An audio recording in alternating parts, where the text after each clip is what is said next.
आपको रोजगार की ज़रूरत है, आप अपने पैरों पे खड़ा होना चाहते हैं, उसके लिए आपको मदद की ज़रूरत है।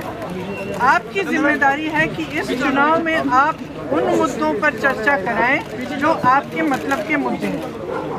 आप बेरोजगार रहेंगे, आपका भविष्य नहीं बनेगा।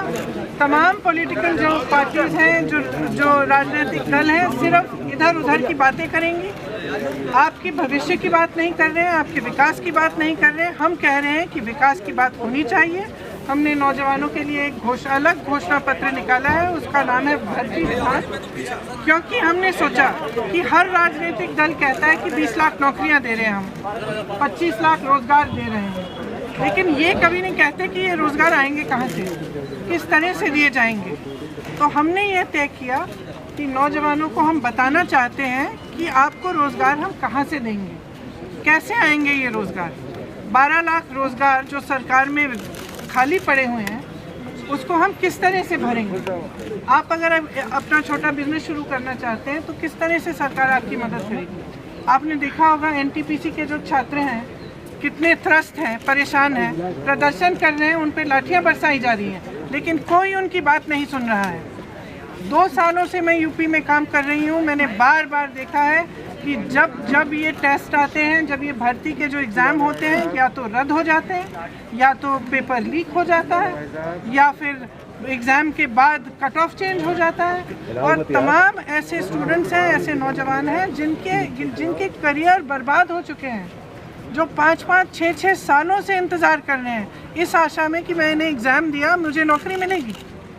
और बार बार घोटाले करे जा रहे हैं, बार बार उनको त्रस्त किया जा रहा है। जब वो आवाज़ उठाते हैं उनको आप पीटते हैं। तो हमने उनके लिए खास इस भर्ती विधान में हमने लिखा है कि हम इन चीज़ों को दूर कैसे करेंगे, इन समस्याओं को हल करने के लिए हम क्या करना चाहते हैं कि हम एक स्पेशल रिक्रूटमेंट कमीशन बनाना चाहते हैं जो इन समस्याओं को समझे और इनको सुलझाने का काम करे, कि हम निःशुल्क ये एग्ज़ाम्स निःशुल्क कराएंगे।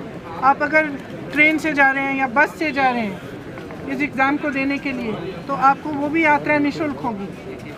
और हम एक रोज़गार के लिए हम एक टाइम टेबल जैसा बनाना चाह रहे हैं, एक जॉब कैलेंडर हर एक भर्ती के लिए अलग, जिसमें लिखा जाएगा कि आपका एग्ज़ाम इस डेट पे होगा, इसका रिज़ल्ट इस डेट पे आएगा, इसके बाद आपको नौकरी इस डेट पे मिलेगी, और 6 महीनों से ज़्यादा नहीं होना चाहिए वो गैप। आज एग्ज़ाम और रिज़ल्ट में 1.5 साल का गैप है। बताइए कैसे हो सकता है, कैसे हो सकता है। और आप सोच रहे हैं कि नौजवान त्रस्त नहीं होगा, दुखी नहीं होगा, और आप उनकी बात नहीं सुन रहे हैं, उनको मार रहे हैं, पीट रहे हैं, जेल में डाल रहे हैं, उनका करियर ख़त्म कर रहे हैं, उन पे ऐसी ऐसी धाराएं लगा रहे हैं कि वो जेल चले जाते हैं, बाद में यूनिवर्सिटी नहीं जा सकते हैं। तो हम कह रहे हैं कि हम समझ रहे हैं कि ये आपकी समस्याएं हैं, इसको सुलझाने के लिए, इनको सुलझाने के लिए हमने एक पूरा विधान बनाया है।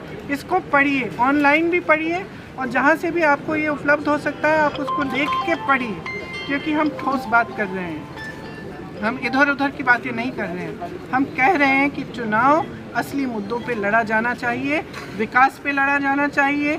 आपके मोहल्ले में नल क्यों नहीं है, पानी नहीं है, बिजली क्यों नहीं है, सड़क नहीं है, आपको रोज़गार क्यों नहीं मिल रहा है, आपकी शिक्षा में आपका बजट क्या है, आप 80%, 20% की बातें कर रहे हैं। आप ये क्यों नहीं कह रहे हैं कि कितने प्रतिशत बेरोज़गार बैठे हुए हैं उत्तर प्रदेश में। आप ये क्यों नहीं कह रहे हैं कि शिक्षा का जो बजट में आपने जितने प्रतिशत पैसे आपने खर्चे हैं वो पहले से कम हो गए हैं। ये क्यों